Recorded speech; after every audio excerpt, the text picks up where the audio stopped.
Olá pessoal, nessa aula nós vamos falar sobre as funções gerais do encéfalo e sobre os neurotransmissores que regulam essas funções do encéfalo. Então vejam bem aqui essa figurinha. Nós temos, deixa eu arredar minha câmera aqui, ok. Nós temos as funções corticais que nos fazem compreender o mundo. E quando a gente fala de funções corticais que nos fazem aprender o mundo, é importante a gente entender que existem três grandes áreas que têm a relação com a função do córtex. A área, ou as áreas, melhor dizendo, sensoriais para percepção do sentido, como visão, tato, audição, etc. As áreas motoras, que coordenam os movimentos conscientes, e as áreas de associação, que relacionam diferentes estímulos sensoriais. Vejam aqui nessa figura que nós temos, a princípio, a divisão anatômica. Nós temos aqui o lobo frontal, o lobo parietal, o lobo occipital e o lobo temporal. Esse nome, na verdade, tem uma relação direta com a anatomia dos ossos do crânio. Para nós aqui hoje, a gente vai mergulhar mesmo na função desses encéfalos. Então, vamos ver um pouquinho aqui quais são as áreas sensoriais da percepção. Nós temos o córtex gustatório, que fica localizado aqui, o córtex olfatório, um pouquinho mais embaixo, o córtex auditivo, bem centralizado no encéfalo, responsável pela audição, o córtex visual, que fica atrás da nossa cabeça, né? A gente enxerga pelas costas, vamos dizer assim. Temos o córtex somatosensorial primário, que é esse azulzinho aqui. Esse córtex, né, somatosensorial primário, vai ser importante para processar informação sensorial ou somatosensorial. Soma significa corpo, tá, gente? Então, somatosensorial significa sensibilidade corporal, ok? Por exemplo, no tato, os receptores, neurônios que ficam na pele, são neurônios somatosensoriais. Nós temos neurônios somatosensoriais no músculo esquelético, ok? Então, esse daí é o córtex somatosensorial. Quem que faz parte das áreas motoras? Agora pensando nas áreas motoras que vão coordenar movimento. Nós temos o córtex motor primário, está aqui em vermelho, que é responsável pelo controle, basicamente, de músculo esquelético. E nós temos as áreas de associação, que integram a informação. Onde que estão essas áreas de associação? Veja bem, nós temos a área de associação auditiva, que fica muito próximo ao córtex auditivo. Nós temos a área de associação visual, que fica próximo ao córtex visual. Nós temos a área de associação sensorial, que fica próximo ao córtex somatosensorial primário. E nós temos a área de associação motora, que fica próximo do córtex motor. Ok? Nós vamos entender, vou dar um exemplo disso. E ainda nós temos a área pré-frontal de associação, okay? Que coordena informações de outras áreas diversas aí de associação para controlar comportamento, né? Que vai ser foco nas nossas próximas aulas. Pessoal, entenda essa lógica, principalmente aqui, ó, de áreas de associação, com o seguinte exemplo. Imagina que você está em casa e ouve lá o som de alguém tocando a campainha. O córtex auditivo primário, aqui ó, o amarelinho, ele processa esse som, identificando que é um som de campainha. É isso que ele vai fazer.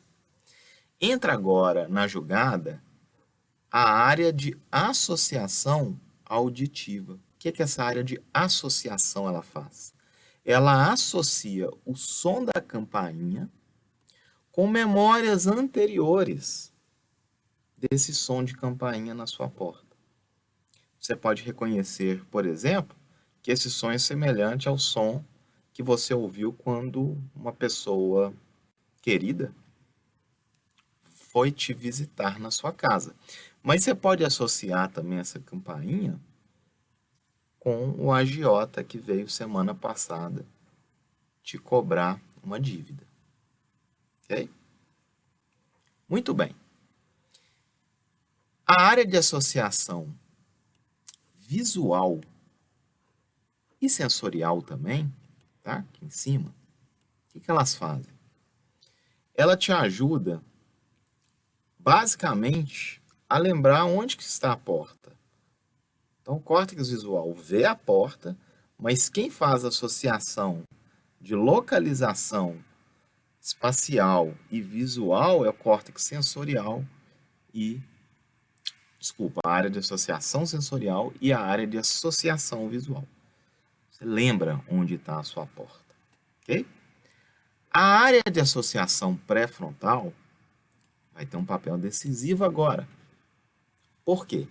Ela vai ajudar a avaliar todos esses estímulos auditivo, visual e todas as associações que as áreas associativas do cérebro fizeram de identificar quem possivelmente está batendo na sua porta, se aquilo te traz uma memória de que pode ser alguém que você queira receber, ou que você gostou de receber, que pode ter vindo te visitar novamente, ou te lembrar que possivelmente pode ser um agiota.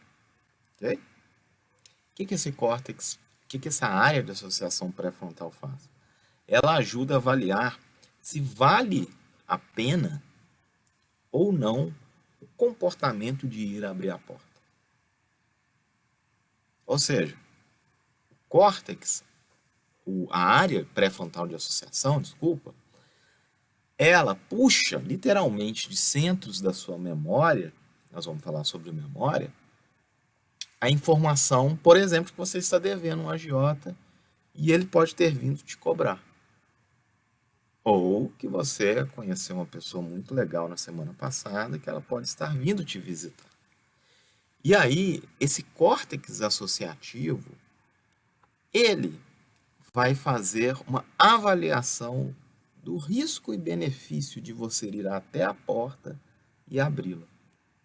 Entra em ação o córtex associativo motor, que vai te auxiliar também na tomada de decisão de quais músculos recrutar para que você consiga caminhar até a porta e talvez fazer um movimento de olhar primeiro pelo olho mágico da porta antes de abrir a porta.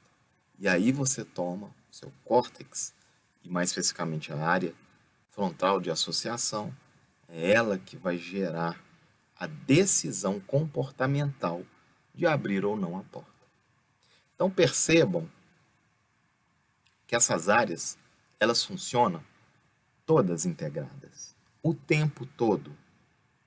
Córtex motor, córtex, nesse caso que eu falei para vocês, córtex auditivo, córtex visual, córtex sensorial. Todas essas áreas estão ativas nesse exemplo que eu acabei de dar para vocês, e as áreas de associação, elas te auxiliam na tomada de decisão, em associar aquele estímulo à presença de uma pessoa querida ou não querida, que pode estar na sua porta, e aí a área pré-frontal e o córtex pré-frontal como um todo, eles elaboram e planejam uma ação comportamental de ir até a porta e abri-la, ou de ir até a porta, ver pelo olho mágico e desistir de abrir a porta ou tomar a decisão de abrir a porta. Ele vai fazer esse balanço. Vale a pena abrir a porta para essa pessoa? Então percebam que tudo é muito, muito integrado. Nenhuma área trabalha sozinha dentro do encéfalo, ok? Bom, ok.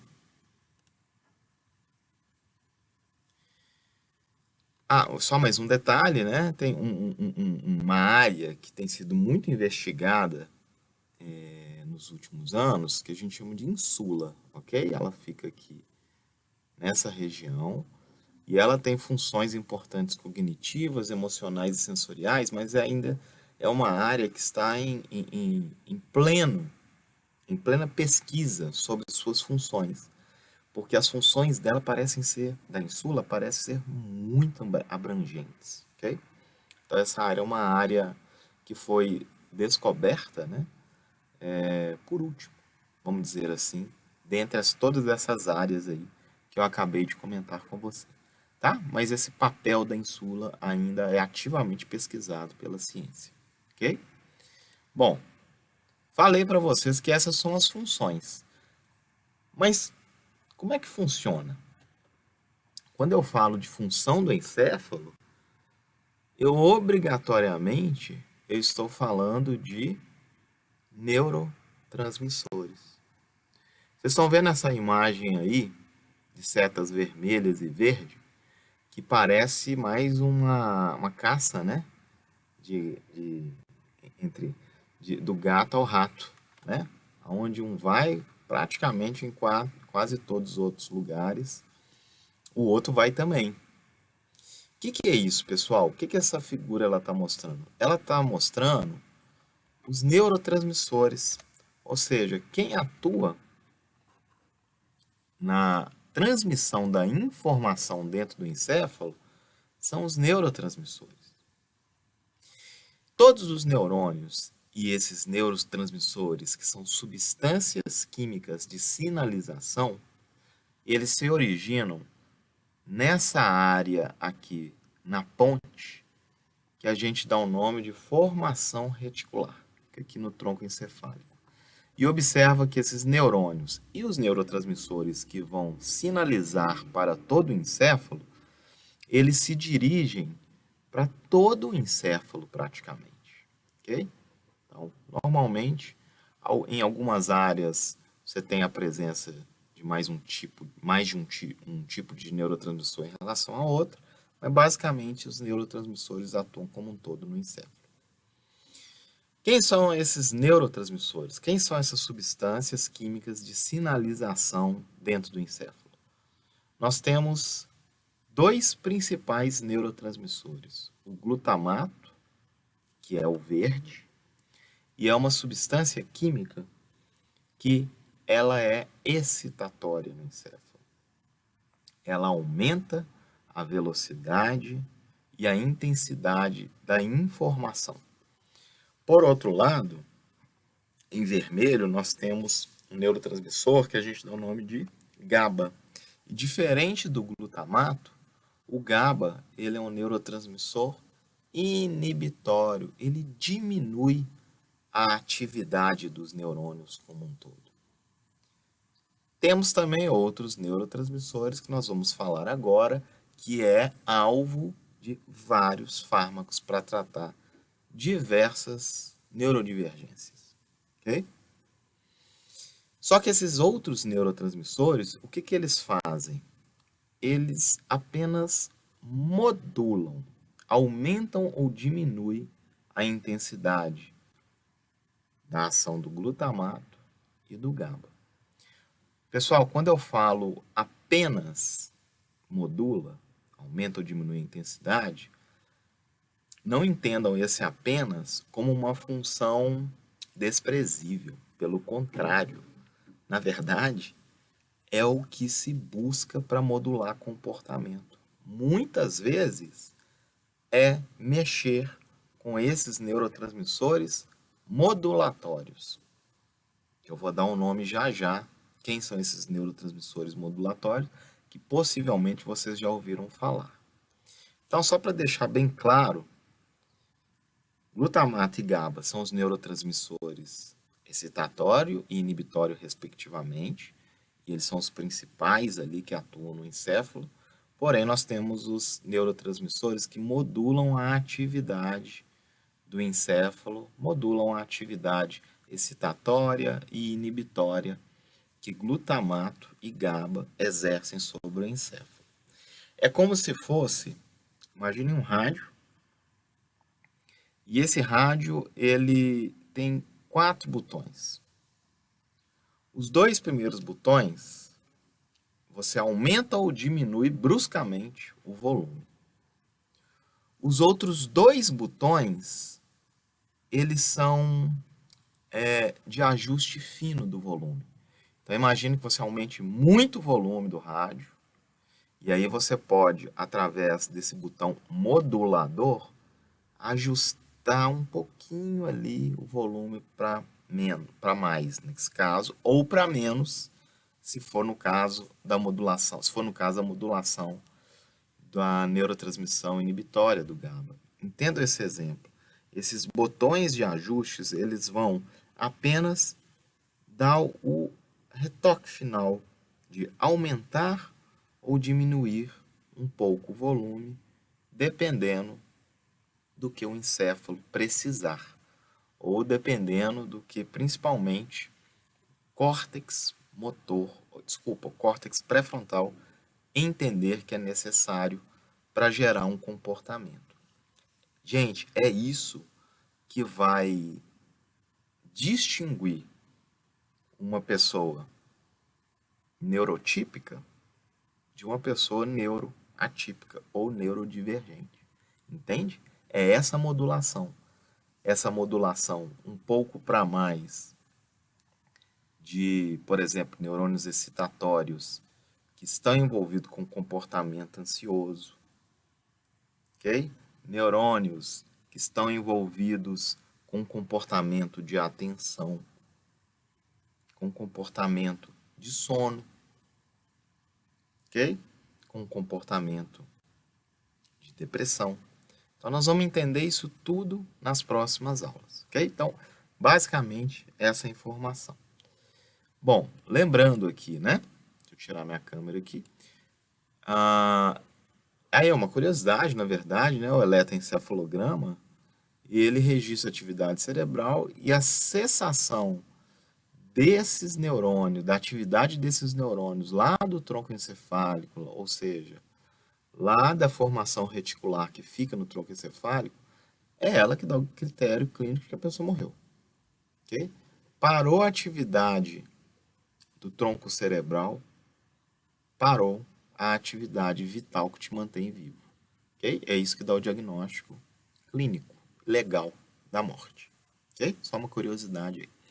Vamos ver aqui quem são esses outros neurotransmissores. Primeiro, o neurotransmissor aí que vai modular aquelas sinapses excitatórias barra inibitórias. Então, nós temos a noradrenalina, cuja origem também está aqui no tronco encefálico, mais especificamente numa região que a gente chama de locus coeruleus da ponte. E aí, basicamente, observem que é muito parecido os caminhos dos neurotransmissores, né? Glutamato e GABA. Mas é claro que há algumas diferenças, né? Então, os alvos principais da noradrenalina, do neurotransmissor noradrenalina, são o córtex cerebral, o tálamo e o hipotálamo, o bulbo olfatório, o mesencéfalo, o cerebelo, aqui atrás, e a medula espinhal. E a noradrenalina está envolvida com funções como atenção, alerta, ciclo sono-vigília, aprendizado, memória, ansiedade, dor e humor. Vamos estudar essas funções nas próximas aulas. O outro neurotransmissor aqui, que nós temos modulatório, é a serotonina, a famosa serotonina, cuja origem dos neurônios que produzem serotonina é o núcleo da RAF, mais especificamente aqui na linha média do tronco encefálico.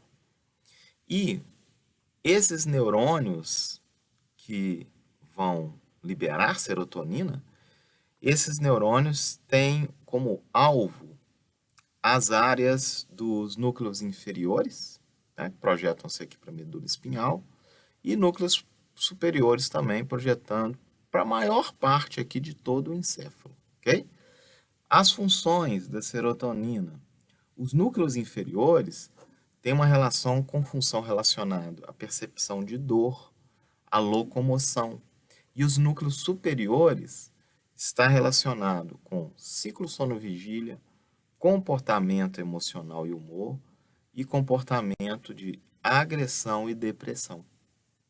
Ok? Vocês vão ver que muitas vezes os neurotransmissores têm funções parecidas também. Tem algumas diferenças, mas às vezes mais de um neurotransmissor faz parte de uma determinada função. Por exemplo, o humor. Vocês viram que noradrenalina está relacionado com o humor também, né? Então, os bloqueadores de serotonina, da liberação de serotonina, os bloqueadores da recaptação de serotonina são muito conhecidos como importantes formas de tratamento para depressão. Nós vamos falar sobre isso, ok? Temos também a dopamina, também famosa dopamina, cuja origem é aqui na substância negra do mesencéfalo e na área tegmental ventral do mesencéfalo. Essas duas áreas aqui. Esses neurônios que liberam dopamina se projetam principalmente para o córtex e parte do sistema límbico. E isso vai ter uma relação direta com funções como, por exemplo, vício, ok? Ou sistema de recompensa. Nós vamos estudar isso também. Então, dopamina é importante no controle motor, tanto é que pessoas com doença de Parkinson podem apresentar baixo nível de dopamina e a consequência disso é o descontrole motor, ok? E como eu disse, dopamina tem uma relação direta com recompensa, o que está associado com o comportamento do vício, mas que também está relacionado diretamente com o comportamento da motivação para fazer qualquer coisa. Nós também vamos falar sobre isso nas próximas aulas. Temos a acetilcolina, que é um neurotransmissor, também importante no sistema nervoso central, no encéfalo, um neurotransmissor modulatório. A origem dos neurônios colinérgicos, que são os neurônios que liberam acetilcolina, está aqui na base do cérebro, mais especificamente no mesencéfalo e na ponte. Okay? Nós temos aqui os núcleos pontíneos, que estão relacionados aí à origem desses neurônios colinérgicos, e basicamente os neurônios colinérgicos que liberam o neurotransmissor acetilcolina, eles se projetam para o cerebelo, para o hipocampo, para o tálamo e acaba se projetando também um pouco para o encéfalo. A gente vai ver, por exemplo, que cerebelo é uma função importante de controle motor. Então, não só no cerebelo, mas a gente vai entender que medicação, por exemplo, para o Parkinson, é a base de estimular, tem como um dos objetivos estimular esses neurotransmissores colinérgicos, aumentar a ação desses neurotransmissores colinérgicos na tentativa de diminuir tremores, por exemplo. Ok? Tem uma relação direta com o cerebelo. Não só cerebelo, mas também cerebelo, gânglios da base também, ok? Que vai ter a ver com a dopamina também. Então, eu quero que vocês entendam inicialmente, pessoal, que esses neurotransmissores atuam no encéfalo como um todo. Isso é muito importante vocês entenderem. Eles não atuam sozinhos. A geração de um comportamento e o transtorno de algum desses comportamentos mexe não apenas com o neurotransmissor, mas ele pode mexer com 2, 3, vários neurotransmissores ao mesmo tempo para gerar um comportamento satisfatório ou gerar um comportamento não satisfatório, que a gente vai chamar aqui agora de transtornos, né? Mas a gente sabe que essa questão de transtorno é uma nomenclatura perigosa. E hoje a ciência tem mostrado que talvez neurodivergência realmente seja um termo mais apropriado, tendo em vista que várias pessoas possuem neurodivergências e está tudo bem, ok? O negócio é a gente saber lidar, ou o mundo saber lidar com essas diferenças também, ok? Nós vamos falar sobre isso. Pessoal, para encerrar essa aula, eu vou deixar uma aula exclusiva para vocês sobre potencial de ação e comunicação entre neurônios. Mas só para já dar o gostinho aí para essa aula, entendam o seguinte: os neurônios, o que eles fazem para se comunicar uns com os outros é gerar eletricidade. E quando eu falo em gerar eletricidade, eu estou falando em gerar potencial de ação. No nosso organismo, quem é responsável por gerar eletricidade são os íons, principalmente os íons sódio, potássio, cloro e cálcio. Esses são os principais íons. E o que vocês vão ver é que a capacidade de uma célula excitável em gerar eletricidade, ela vai depender basicamente da entrada e saída desses íons do meio extracelular para dentro do neurônio, ou seja, do meio extracelular para o meio intracelular. É essa troca de íons na membrana celular é que gera eletricidade. E uma vez o neurônio gerando eletricidade, ele se comunica agora com outro neurônio, com o segundo neurônio, liberando o que a gente chama de neurotransmissores, que são esses neurotransmissores que a gente acabou de falar, ok? Nós temos lá glutamato e GABA, que são os principais neurotransmissores, e nós temos os neurotransmissores modulatórios, noradrenalina, dopamina, serotonina e acetilcolina. O que vai fazer esse processo de comunicação entre os neurônios são esses neurotransmissores. Então, são esses neurotransmissores e a comunicação que eles fazem entre os neurônios que vai gerar comportamento. Comportamento de sono. Verdade? E aí, nós vamos, na aula de ciclo sono-vigília, entender como funcionam os indutores de sono, como diazepam, lorazepam, alprazolam, clorazepam, zolpidem. Ok? São esses neurotransmissores que vão gerar o comportamento emocional. E nós vamos entender como modular esses neurotransmissores relacionados à emoção. Por exemplo, modulando serotonina. Como os moduladores de serotonina, fluoxetina e sertralina.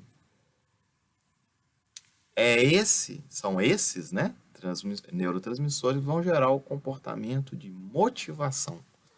E a gente vai entender um pouquinho sobre os moduladores da motivação e de vício, que envolve não só a dopamina, mas envolve muito a dopamina.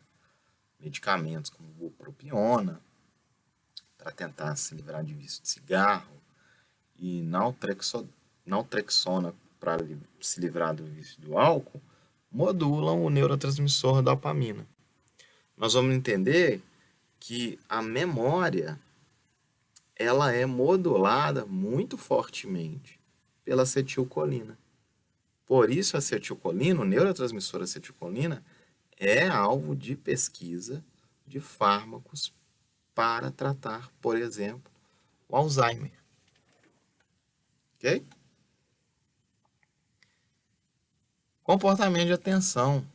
Nós temos aí os famosos moduladores da atenção, né? Que as pessoas estão abusando cada vez mais disso, sem saber que estão se prejudicando, principalmente se ela não tem nenhum déficit, ok? Mas basicamente a gente vai ver que esses moduladores de atenção, como Ritalina, Venvance, modulam os neurotransmissores dopamina e noradrenalina. Vocês conseguem perceber o tanto de ações comportamentais que esses neurotransmissores fazem no nosso encéfalo? Pois é. Então, não deixem de assistir a aula exclusiva sobre potencial de ação, ou seja, sobre como os neurônios se comunicam uns com os outros, gerando potencial de ação e liberando neurotransmissores.